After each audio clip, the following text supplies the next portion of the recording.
प्रपन्नपारिजाताय तोत्रवेत्रैकपाणये ज्ञानमुद्राय कृष्णाय गीतामृतदुहे नमः. Pranams everyone. We are in the 5th chapter, Sloka number 4.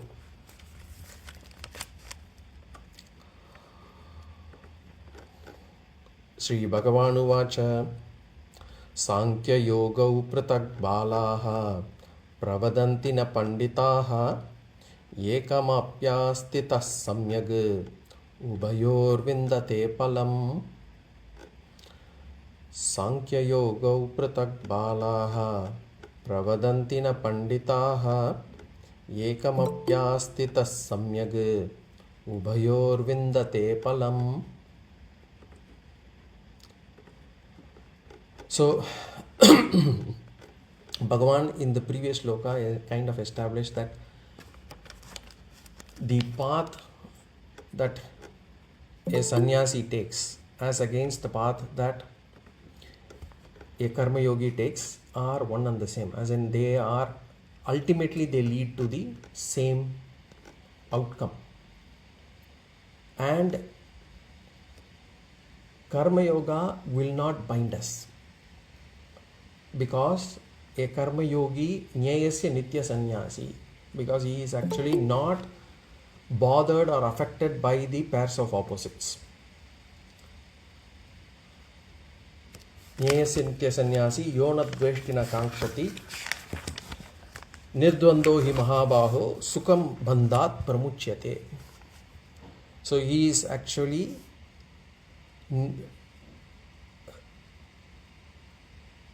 nirdvandaha. He is not affected by the pairs of opposites. So his mind will be calm, and therefore the outcome does not bother him. Similar to a sannyasi doesn't have any karma, and therefore there is no outcome. In the case of karma yogi, he does actions, but the outcomes do not affect him. So in that way, sannyasam and karma yogam are almost one and the same. Now here in this sloka 4 and 5, Bhagavan wants to convey that basically that the benefit that is being talked here between sannyasa and karma yoga, they are one and the same.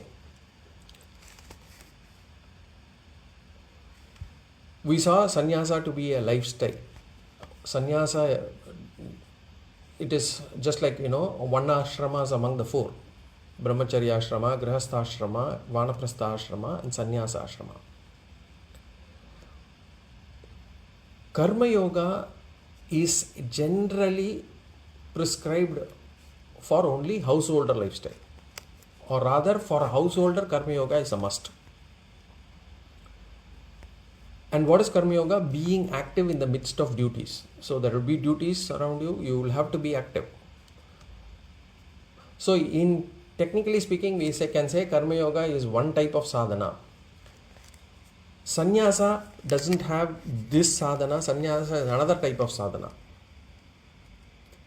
So, and karma yoga is done by people who have one prescribed lifestyle, whereas sannyasa is another lifestyle, totally different lifestyle. So in that sense, if you look at it, the person who is in karma yoga, who is a grihastha now, cannot do sannyasa ashrama duties. The sannyasa ashrama person cannot follow the householder lifestyle. So typically these two persons are different. So sādhakas are different, sādhanas are different. But what we can see, or what Bhagavan wants to establish, is that from a benefit standpoint, if you look at it, the benefit that karma yoga gives us also different, so to speak. Sannyasa is also different. But Bhagavan says that ultimately it will lead to the same outcome. So how do we understand this? Remember, in the case of karma yoga, or in the case of grihastha ashrama, a person does his duties, he lives a life of following karma yoga. What does he get as benefit? The benefit he gets out as is chitta śuddhi, mental purity. And mental purity, which is the outcome of karma yoga, now becomes his qualification.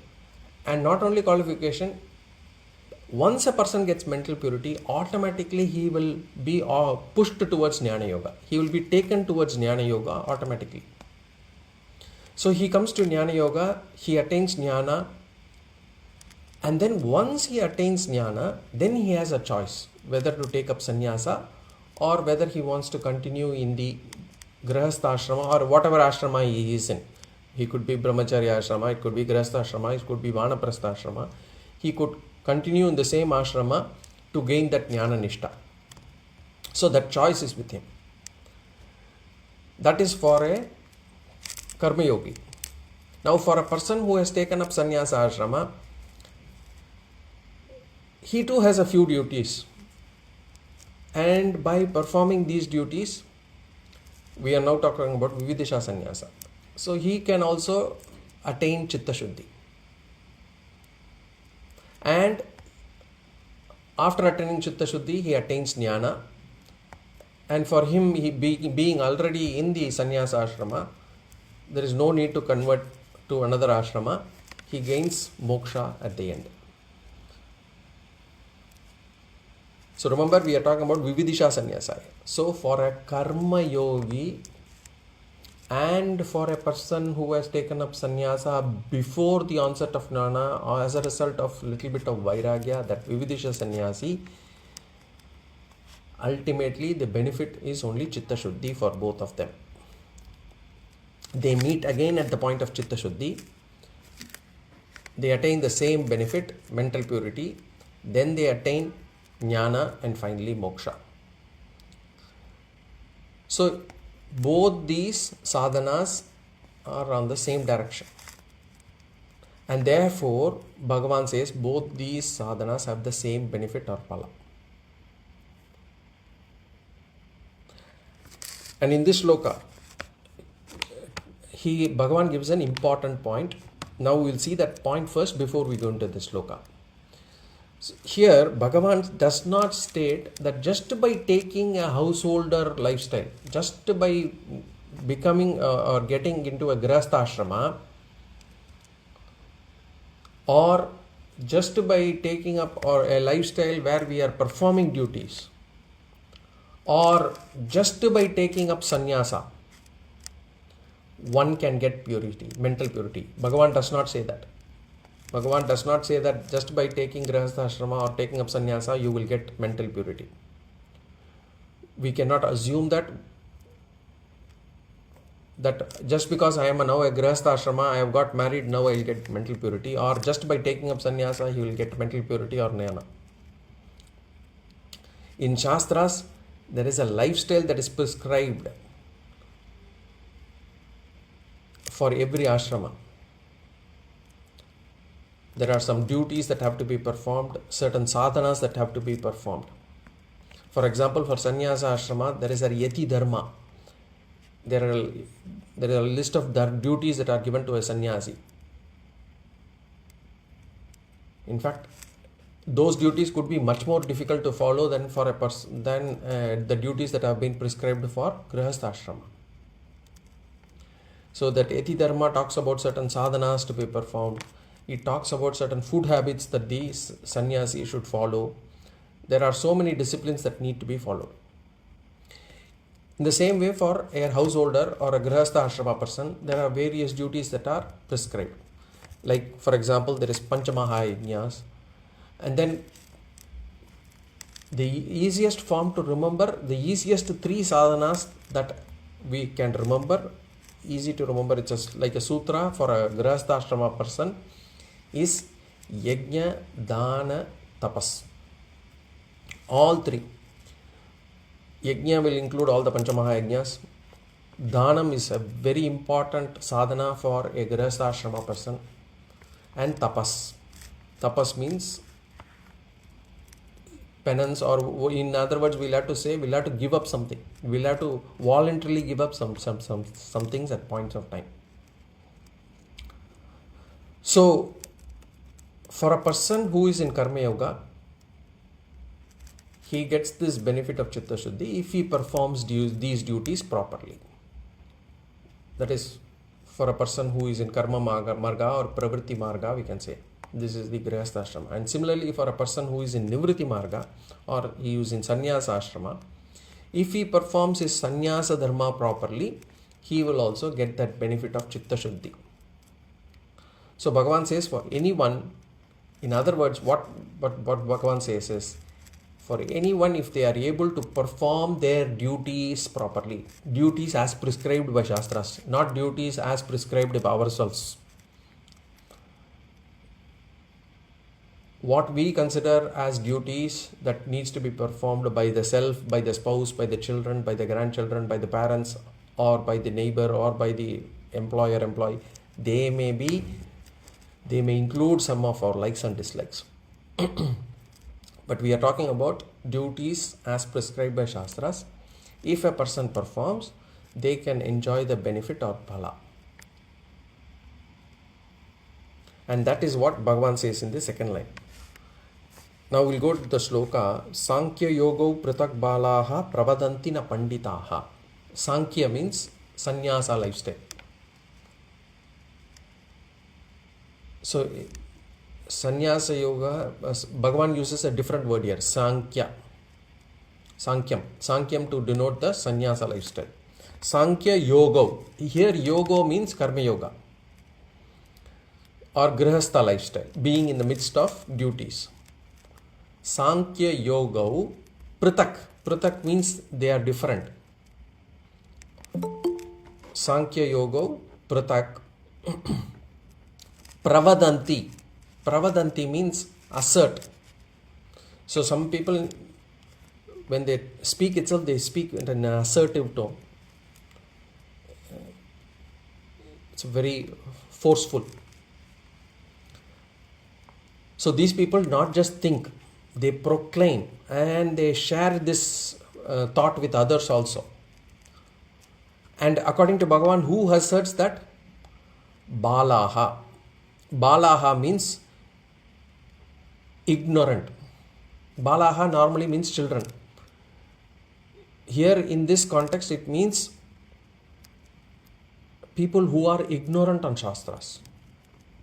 So Bhagavan says, people who are ignorant on Shastras or people who are ignorant about this truth, they assert that sannyasa is different from performing Karma Yoga.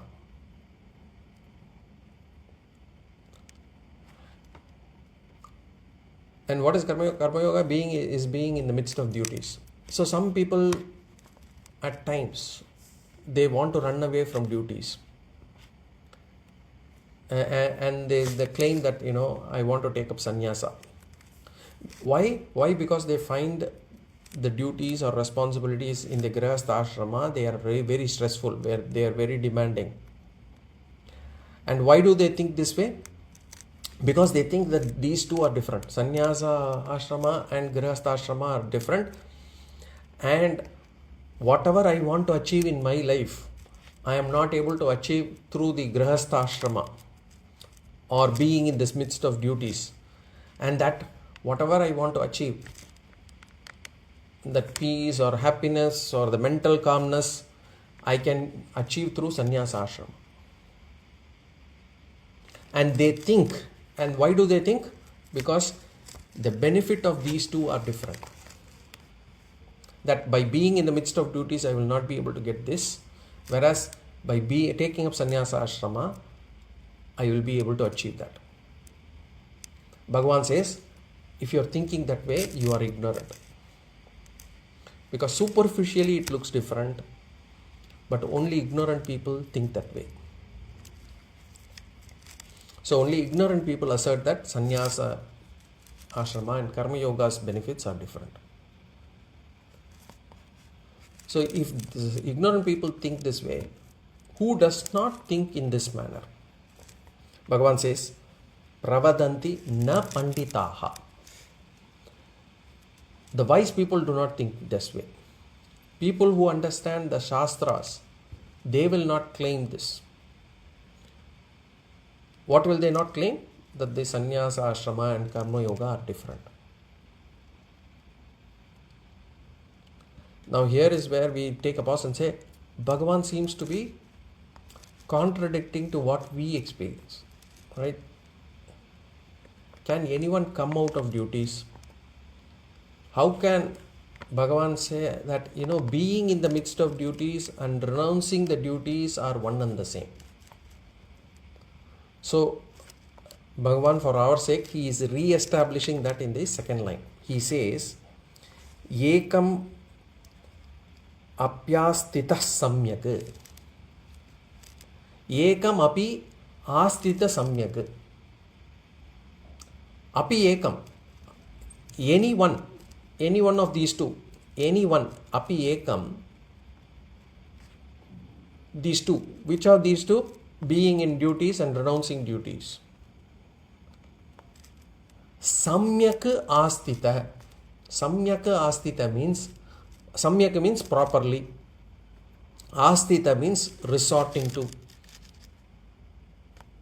or by adhering to,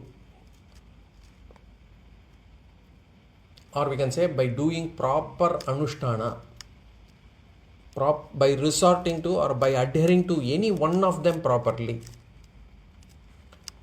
Which is the any one of them? Either Karma Yoga or Sannyasa Yoga. By adhering to one of them properly, what is the benefit of that?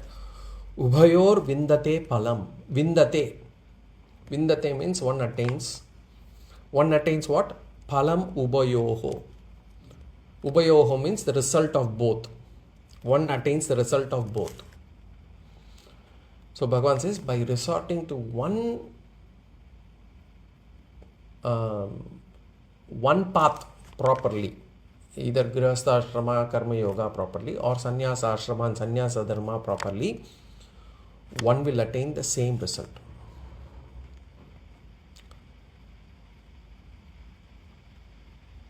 So what does Bhagavan want to convey here? He says, by being in Grihastha Ashrama, by being in the midst of duties, it gives us pain. Suppose it gives us pain, it becomes burdensome. What happens is, we say that the family life gives us more bondage. The family life leads to more ragadvesha. The family life leads to more sorrow. Then what should we understand from that? It means, Bhagavan says, samyak na astitaha. That means we are not adhering to that ashrama duties properly. That we are not adhering to Karma Yoga properly. That we are not following the Grihastha Ashrama properly. So if we perform the Grihastha Ashrama Dharma properly, then the lifestyle will not be burdensome. Similarly, if a person finds, whoever is in the Sannyasa Ashrama, he finds that to be burdensome, then he has not followed the Sannyasa Ashrama Dharma properly. Suppose he says, why did I take up Sannyasa? It would have been better off being in Grihastha Ashrama. That means he is not following the Sannyasa Ashrama Dharma properly. So it is the case with both these ashramas. And what does this convey internally for us? If we are not able to follow properly, or if we are not able to get the benefit out of it, or if we are finding it more sorrowful, it only means that our mind has too much of ragadvesha. Our mind has got strong likes and dislikes. This is how I want my life to be. This is how I want the other person to behave. This is how I want everything to be. This is what I don't like. So that ragadvesha, if we have too much of ragadvesha, the mind will not get peaceful. But for a sannyasi, if he is happy and contented with the ashrama that he is in, he is able to get the mental purity and he qualifies himself for jnana yoga. Similarly, for a householder, even in the midst of all those duties, if he is able to find satisfaction in whatever he does, then the result is that he is able to free himself from the duties. Adhering to duties will lead to freeing ourselves from duties. This is how Shastras say. This is the, the secret behind our duties. If you want to free yourself from your duties, fine, adhere to it properly.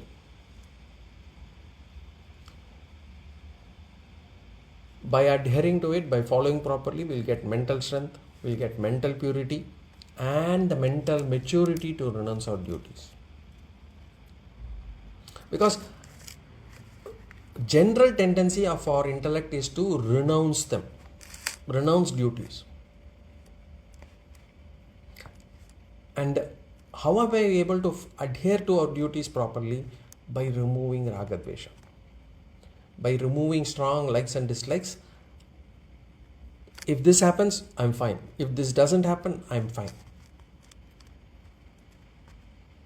If this happens, I'm happy. If this doesn't happen, it's okay.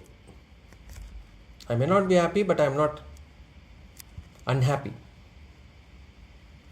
That is slowly to reduce our raga dvesha.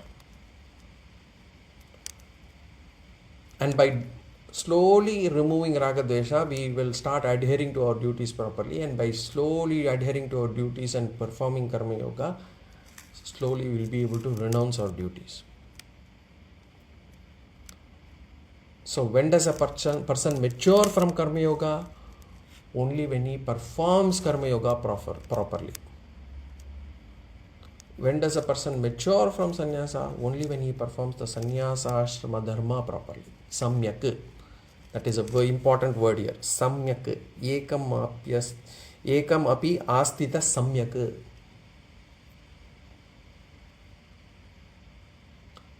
In other words, if we in a temple, there is this priest or pujari who performs pujas. If he is doing his duties properly, and similarly in the same temple there is a sweeper who sweeps the floor of the temple, who cleans the temple. If that person also performs the duties properly, then the benefit that both of them get are one and the same.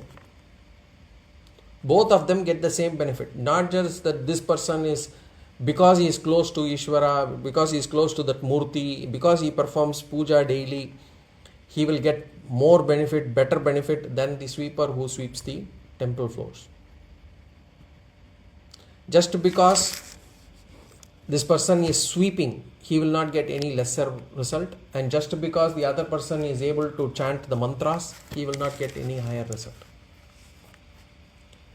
Of course, there could be monetary difference in salaries, but the Ishvara's phalam, the phalam the phalam that we should be looking for, the phalam being the mental purity, chitta śuddhi, that will be the same as long as the person performs the duties properly. What duties you are assigned to is a result of the prarabdha. We cannot question that also. Why am I born in this family? Why am I born a lady? Why am I born a man? Why am I born in this region? Why am I born to these parents? Why am I in this situation now? You cannot ask that question. Why am I having these in-laws? Why am I having anything that has happened in the past is prarabdha.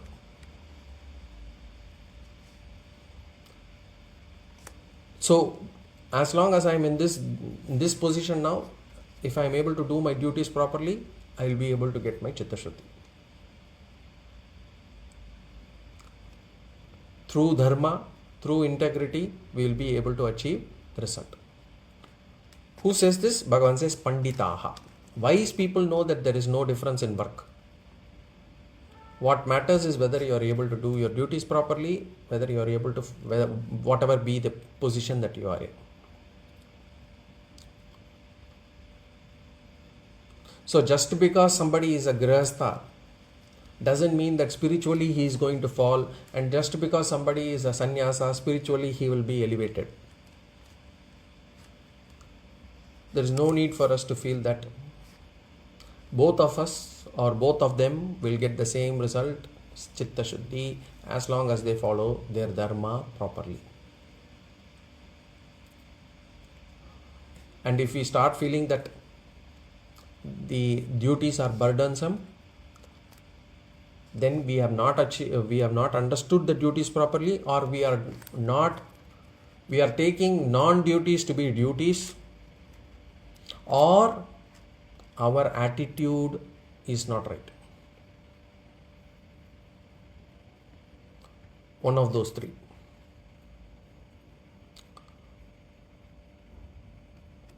As long as we are able to do it properly, we'll get the benefit. We'll get the benefit of whatever the other person does in their ashrama, whatever the other person does in their life. Samyak. But the key word is, in both cases, samyak. So sādhanas can be different, sādhakas can be different. As long as we perform our duties properly, we'll get the same benefit, mental purity, followed by jñāna and followed by mokṣa. That is why we say, in our culture, we say work is worship. Whatever work we do, if we offer it as Ishvara Arpana, it becomes worship. So work is worship. That is Karma Yoga. So by resorting to one, Astita Samyak Ubhayor Palam Vindate. By adhering to one properly, one can attain the result of both.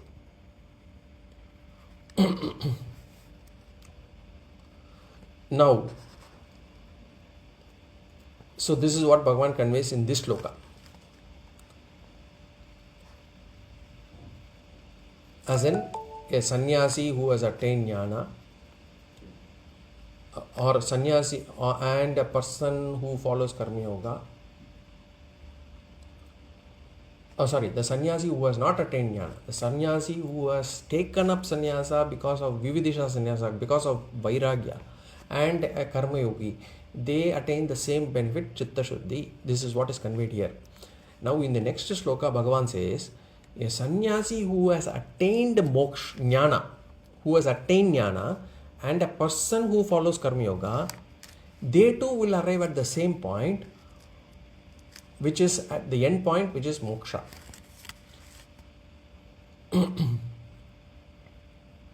So sannyasa,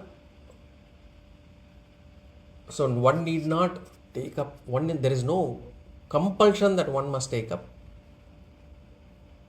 sannyasa. That's why in our tradition we have both grihastha guru sishya parampara as well as sannyasa guru sishya parampara.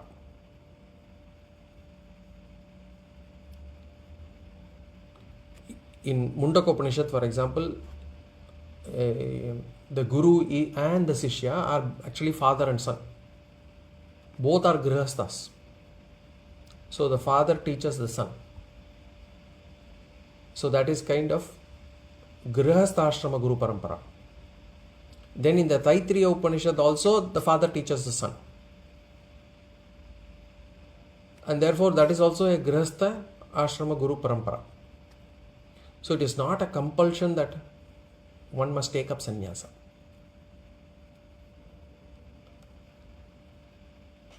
So the Tattvamasi teaching, the Aham Brahmasmi understanding can be had from being in Grihastha Ashrama itself. This is what we can see from our Shastras. Now we'll go to the next sloka, sloka number 5. Yat sankhya prapyate sthanam tadyogairapi gamyate ekam sankyam cha yogam cha yah pashyati sapashyati. Yat sankhya prapyate sthanam tadyogairapi gamyate ekam sankyam cha yogam cha yah pashyati sapashyati. So the essence of this sloka, as we saw, is almost the same as that of the last one. As in, sādhanas are different, sādhakas are different, but the benefit is the same. So if you look into the sloka, yat sankhya prapyate sthanam. Sankhya. So here Sankhya has two meanings. We'll see the first meaning. The first meaning here we can say is people living in sannyasa ashrama. We also saw that in the last one also. Sankhya yoga. Sankhya means person living in person following sannyasa ashrama dharma. So yat sankhya prapyate sthanam. Sthanam means that goal. Tat sthanam. Tat sthanam means that goal. Yat prapyate, which is attained. Yat prapyate, which is attained. By who? Sankhya. By sannyasis. That goal which is attained by sannyasis. Tat sthanam yat prapyate sankhya. That goal which is attained by sannyasis. Tad yogairapi gamyate. Tad yogaihi api gamyate. Gamyate means is reached. Is reached by who? The same, that goal that is attained by sannyasis is reached by who? Yogai hapi. Yoga means we saw already Karma Yoga. By Karma Yogis also. So that's what Bhagavan says. Bhagavan says that goal which is attained by sannyasis is attained by Karma Yogis also. And here sthanam means moksham. That goal here refers to moksham. Total contentment. So that moksham which is attained by sannyasis who have taken up sannyasa for the sake of jnana, the same moksha can also be attained by by people who have taken up Karma Yoga. Now this has been already said by Bhagavan earlier. Now why should he say this again?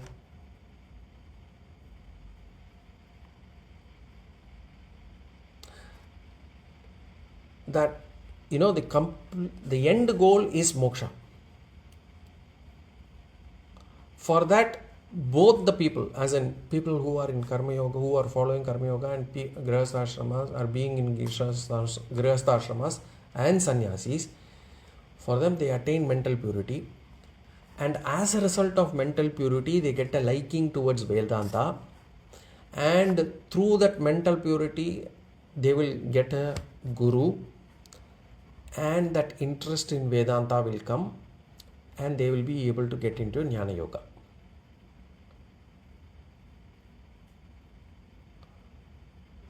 So in this stage itself both have come together.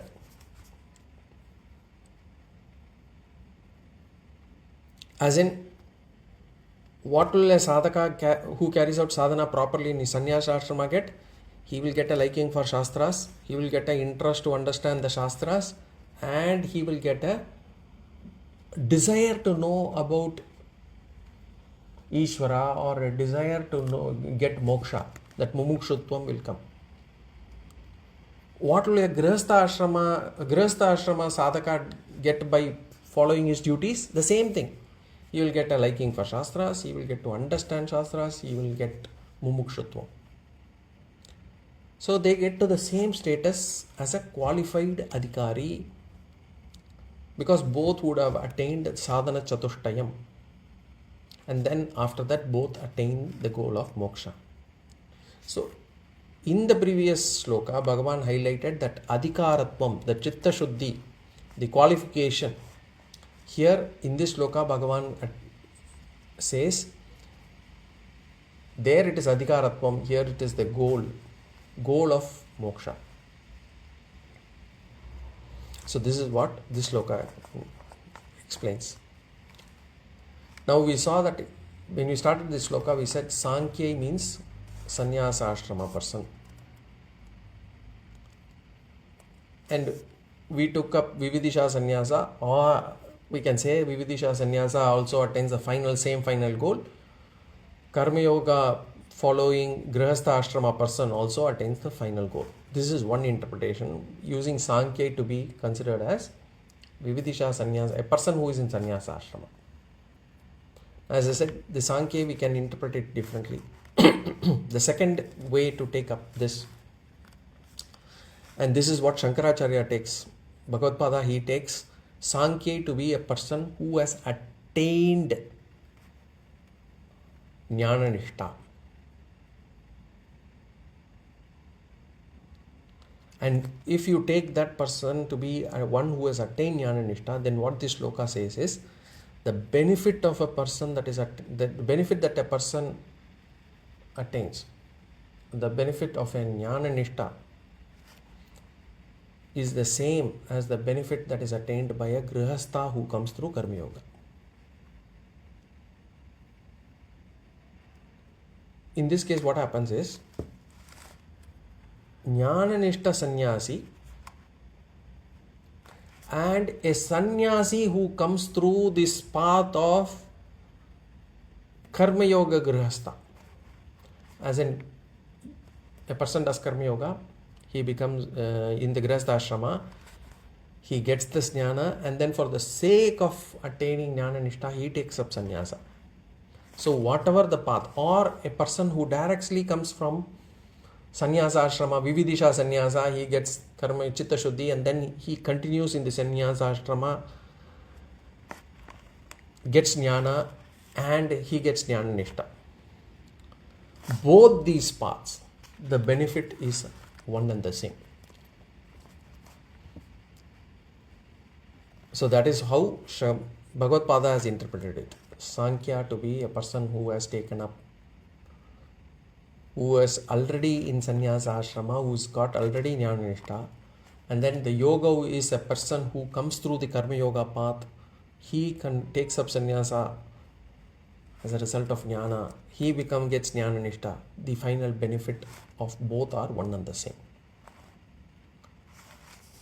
So in the second line, Bhagavan says, Ekam sankyam cha yogam cha yah pashyati sapashyati. Saha yah pashyati. He who sees. Saha yah pashyati. He who sees. What he sees? Sankyam cha yogam cha. Sankyam cha yogam cha. Ekam sankyam cha yogam cha. As in Karma Yoga and Sannyasa as ekam, as the same effect. Sa pashyati. He proceeds properly.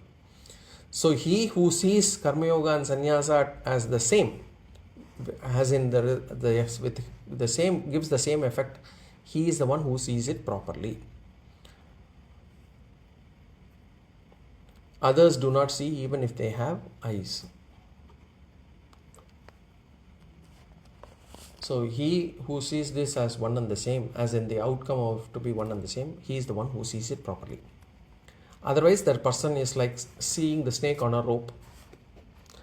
When a person sees the snake on the rope, he doesn't see properly even though he has the eye. That is how it is. So when a person who sees a thing improperly, then it is as though he is not seeing it. In Tamil, there is a word parpan. Parpan means one who sees things properly, the way that can be seen, the way it should be seen. This parpan means a person who has samyak drishti. So this is the meaning of the sloka. Now what happens is, this interpretation, as I said, people interpreted sloka on their differently. So this sloka, sometimes it is being used by many people to claim that moksha can be attained through different paths. So just as the destination can be reached through multiple modes of transport, train, bus, car, whatever it is, or walk. But our tradition, our sampradaya here clearly claims or teaches that there are many paths to reach the destination called mental purity. So for mental purity, you can take Karma Yoga, you can take Vividīṣā Sannyasa, you can get mental purity through bhakti related Karma Yoga. But The mental purity is the final destination until which you can take many paths. And what is the reason for taking many paths here? Why everybody cannot go through the same path or need not go through the same path? Because each one of us have different weaknesses in mind. Some have this feeling of not able to share their food with others. They will be able to part with money, they will be able to part with clothes, possessions, but not food. Some person will not be able to part with anything. They will not be able to give, share. They cannot do dhanam. Some people have this tendency to get angry for small things and sometimes for no reason. So each person have different weaknesses. It need not be one. So what we should do? Each person should have the right sādhanas that can help them to overcome their weakness, so that ultimately they attain mental purity. So each person's sadhana could be different. So if, for example, if there is a person who is already a spendthrift, extravagant, we cannot ask him to take up the sadhana of dhanam. If he takes up the sadhana of dhanam, because of his weaknesses, he could misuse that sadhana. So each person's sadhana could be different depending on what they lack. And sometimes what we do, we take up values, certain values of that prescribed by Shastras, or we sometimes misquote the Shastras to support our weakness also.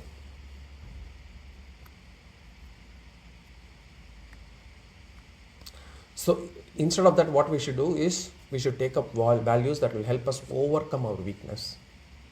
So the sadhanas could be different for every person. For example, some persons, they are weak in matters of food. They are weak when it comes to the food, seeing the food of their delicacy, or they overeat, or they eat frequently. So for them, the sadhanas are different. Some people could be weak in terms of speech. They would love to gossip and they would want to talk non-stop. Their sadhanas could be different.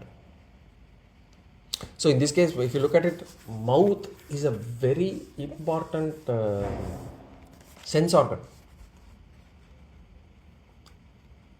So mouth should be kept closed and ears should be kept open for good things. Ishvara Srishti is like that, but what we do is we keep the mouth open. We want to either talk or eat, but we want to close our ears for good things. Good things, if we hear for too long, we get bored. Or we say it is repetitive, or we say it is boring. So when we come to Shastras or Vedanta, the first thing we should do is to change our character, change our behavior, to move towards Sattva Guna. We have to know what is Sattva Guna, and we have to know where we stand and what are our weaknesses and how do we get to Sattva Guna. So depending on where we stand and what our weaknesses are, we can follow different sadhanas, different sets of yajna dana tapas towards we have to take up, depending on it, different yajnas, or we can do tapas, or we have to do dhanam to attain mental purity. So therefore we can say there are many paths. So what do we understand now? To attain mental purity or to remove or overcome our weakness, every one of us should follow our duties in a way that we can help to overcome. We should follow our dharma. And there are many sadhanas, different sadhanas that a person can take. But once after attaining mental purity, there are no different paths. There is only one path to mokṣa, jñāna marga, raja marga. Raja marga means single path. And that is the essence of these two slokas. That even though different people have taken up different lifestyles and follow different sets of duties, the benefit that they attain is the same. Only when they perform their duties properly, samyak. That is the meaning of these two slokas. Slokas number 4 and 5. Now we'll go to sloka number 6. Sannyasastu mahabaho dukkhamaptumayogataha yoga yukto munir brahma nachirena digacchati. Sannyasastu mahabaho dukkhamaptumayogataha yoga yukto munir brahma nachirena digacchati. Now, before I go to the sloka, maybe we'll just take up that point around the questions that had come up in the group with regards to bhakti and jnana. Do you want me to discuss that or continue with the sloka?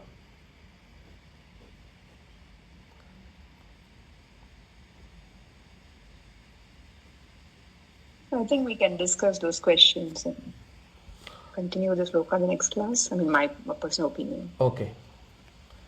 See, okay. The question was, the point that was discussed in that group was, bhakti without jnana can lead to conversion. Now I know Venugopalanji as well as Ashaji, you had given some points from your side. Both are valid points. So Venugopalanji, if I remember right, you had mentioned that you follow a particular form or Ishvara, a particular form of Ishvara, and then you are not getting the outcome that you want, and therefore you are now moving towards for another Ishvara or another God, because you are not happy with the outcomes or the benefit that the God gives or the blessings that the God is able to give you. Am I right in saying that?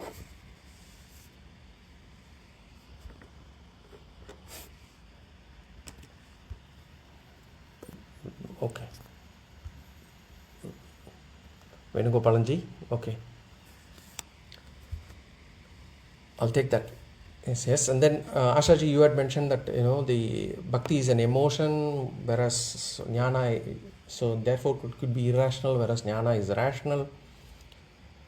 So a person who has pure bhakti but no awareness that God is one and all religions preach the same truth is likely to be emotionally bound to his or her religion due to blind faith without real awareness about God. So here you mentioned something about two things. One is that bhakti kind of is irrational, and that awareness is not there when you are having bhakti, that God is one and all religions preach the same truth. I'll keep that aside and I will give you my points of it, and then maybe we can discuss afterwards. If you look at bhakti alone, if you just look at bhakti, bhakti is normally based on that Bheda Buddhi, as in I am different from Ishvara. Ishvara is the creator, I am the created. Ishvara is different from me. So what happens here is this, in this case what happens is I look upon Ishvara as the intelligent cause of the universe. So this understanding is not wrong, but it is incomplete. Now if you look at it, this premise is being followed, or this is being accepted by all religions, all sampradayas. They say the same thing. A single creator God who is different from the world and the individual is different from the God. So if a person has bhakti at this level, if the bhakti is based on this idea, then for that person, moving from one religion to another is easy. It's not major shift in understanding, because what for him is the form or the name or the description of the God alone changes, so I can move from this God to that God. The concept remains the same. For me, that person is all powerful, he is the intelligent cause, I am the creator, he is sarvajna, I am alpajna, that everything fits in. It's easy for me to move from one god to another, one religion to another. So bhakti, which is based largely on, say, belief or emotion, they can be easily influenced or directed.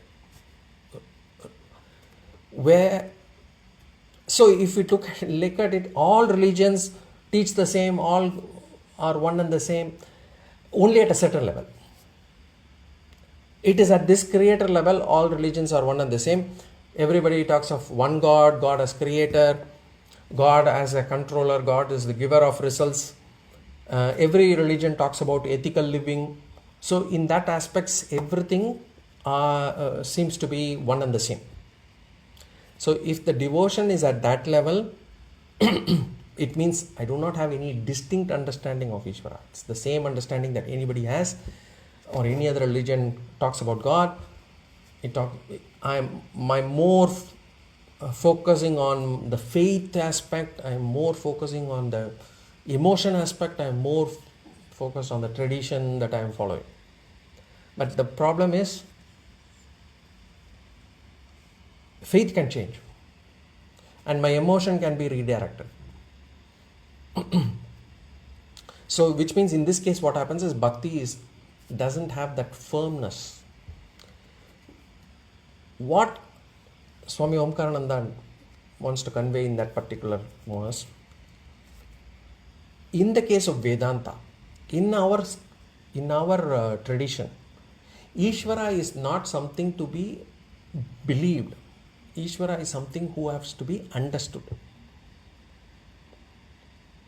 So in our Shastras we say Ishvara is not just the intelligent cause. It goes further and says Ishvara is also the material cause. So Ishvara is not only the nimitta karanam, Ishvara is also the upadana karanam. And this is a very important shift. God did not create this world out of nothing. God became the world is the first level of understanding for us. First, of course, initially is God is different, world is different, God created the world. Second is God became the world. Finally, we will have to say God manifests as the world. And then final is the whole manifestation, the whole God is all mithya. Brahman alone exists. That's the final understanding. But let's look at this, the second where we say God became the world. Now this itself is a very important shift, because what then we say is the world is not separate from Ishvara. There is no, every form that I see is nothing but Ishvara. And which means Ishvara can be appreciated in any form. And once I understand that, there is no need for me to go from one God to another God. Every God is the one and the same. It's the same. It's just a different form. I need not leave one form to accept another form because that God is more powerful, that God is more compassionate, that God is more giving. I don't need to. So that is what jñāna in that particular statement means. Jnana means knowledge. Knowledge about Ishvara. Knowledge about this world. That Ishvara is not just the intelligent cause, he is also the material cause. Sarvam Vishnumayam Jagat. The whole universe is nothing but Vishnu. That understanding if we have, then there will be no reason for us to move from one religion to another, one God to another, one sampradaya to another sampradaya. We just need to have that every form that we see is a form of Ishvara. That is what that particular statement means. I trust that answers the question, yeah. Any other points that anybody wants to discuss?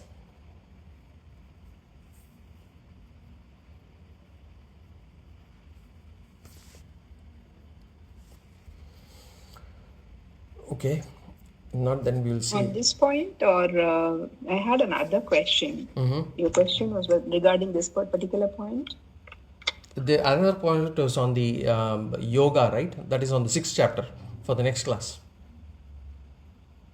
No, I had a question from last class, which is basically on the Vividīṣā Sannyasa. Do we have time? Okay, I would like to seek clarification on a point you made in today's class about Vividīṣā Sannyasa with Apurna Vairagya. But you haven't posted the question yet.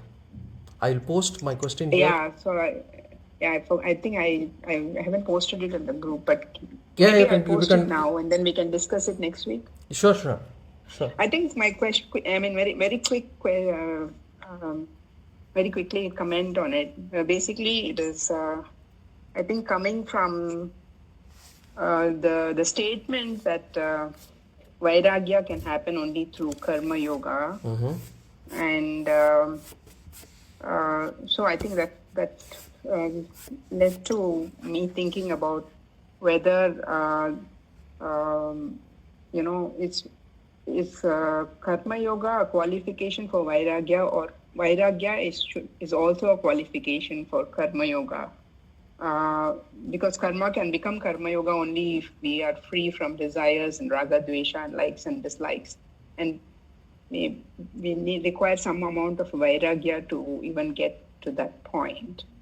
And if that is true, that we need Vairagya also to a certain extent to qualify for Karma Yoga, then this question on Manda and Apurva Vairagya, is it also extended to Karma Yoga? That means, is there a concept of a Manda Karma Yogi and a Tivra Karma Yogi? And this was my confusion, actually. So maybe I will put it down more clearly in the post, and then we can discuss it next week. But if you have anything if we have time, no, we don't have time. Comments. But I can get that question. But it's better for me to get full clarity around that question, so that we can answer it properly.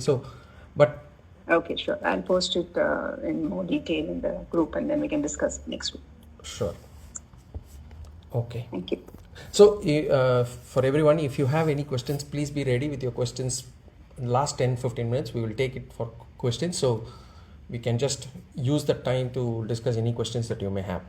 So, please be ready with your questions at that time, so we can pick it up immediately. Okay. We'll do that in the next class onwards. Thank you. Om Purnamada Purnamidam Purnat Purnamudachyate Purnasya Purnamadaya Purnameva Vashishyate. Om Shanti Shanti Shanti. Hari Om Shri Gurubhyo Namah. Hari Om.